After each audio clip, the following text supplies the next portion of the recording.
I wanted to dedicate this video to someone who I hold very dearly in my heart. I haven't really tell anyone about this, but about a few months ago, my beloved cat, Paddington, died.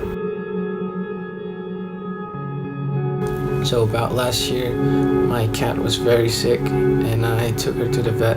Paddington was in the condition of being only about 50% chance to survive. As someone who had spent a lot of time with her, it's definitely such tragic to hear such thing. Knowing that you are facing the risk of losing her, really just following up checkups and appointment with the doctor, trying to make sure everything went all right. But at that point, I was ready with the fact of losing her.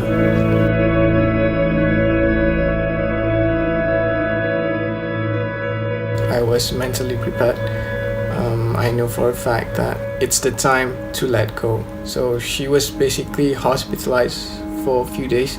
During the days when she was hospitalized, the doctor basically kept me updated with her condition and that we've been witnessing some progress, a good progress. And I was very happy, of course, knowing that I have a second chance.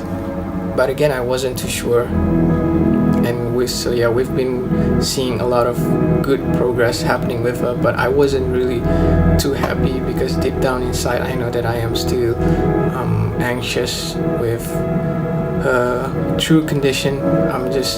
We don't know what's the after effect is going to be, and so I basically, in my head, I was just, the chances of losing her is still there, it's always going to be there, so I'm not really too happy. But it was such a huge relief to hear that she's doing alright. So I picked her up from the vet and I am very grateful that she gets home in a healthy condition. But I know too well that in my head the risk of losing her is always there. Because I remember the doctor said to me that her lifespan won't be as normal as any other cats would. A few months later, about this year, I think she got in the same condition as she was last year, and I was so concerned about the circumstances.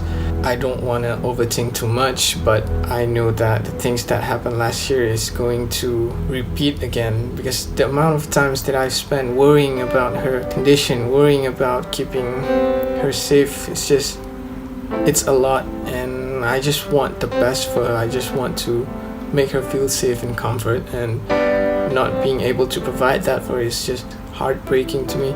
Again, I was trying to collect my thoughts, trying to mentally prepare, because I know the things that happened last year, it's not going to happen again this year. So I sent it to the vet again, and the doctor confirmed that she had an infection, and so we had to hospitalize her for a few days.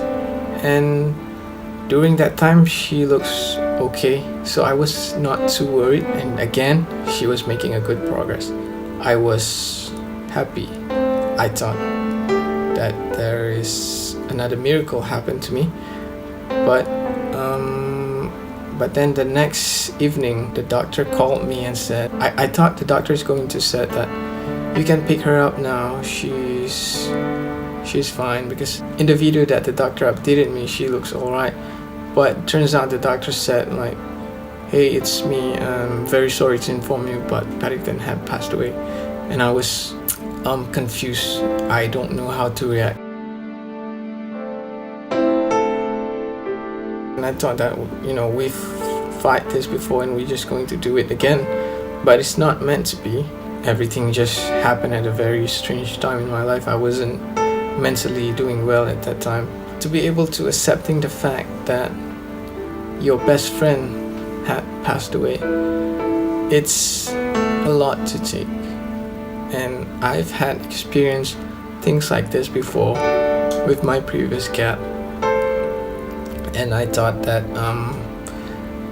personal experience is going to help you, it's going to make you stronger. But I'm not strong. I don't know, maybe I didn't learn on how to be stronger. Maybe I just learned on how to love better. Yeah, and for those of you who know me, knows how special she is to me. I spend a lot of my times with her since I was 16 years old. Every time I got home from school, she was the one who I spent my time with. She was the one who I hang out. So I took care of her ever since she was just a small baby. Well, I'm grateful for all the times that I get to spend with her. She had been such an amazing friend. She had been such a loyal companion. She's like my partner in crime. Everywhere I go, she goes. I even had the privilege to travel to a different state with her. So that was really a good memory. Looking back, all the photographs that I took of her really just reminds me of how much I miss her and how much I wanted to hold her for one last time. But yeah, I just wanted to share you with what had truly happened. Yeah, talking through this thing really remind us of how sensitive and fragile our lives can be. So spend more time with the ones that you love. Try to make time with them and be grateful for your surroundings, because we'll never know when we will be losing them. And of course, I think you know better than I do, but I just wanted to remind of how fragile it is and that it's important for us to show them of how much they mean to us. And I think I've shown to Paddington very well. So that's my story of losing something that means everything. I am now in a better condition, but of course I do miss her sometimes. And, yeah, that is all. Thank you for watching.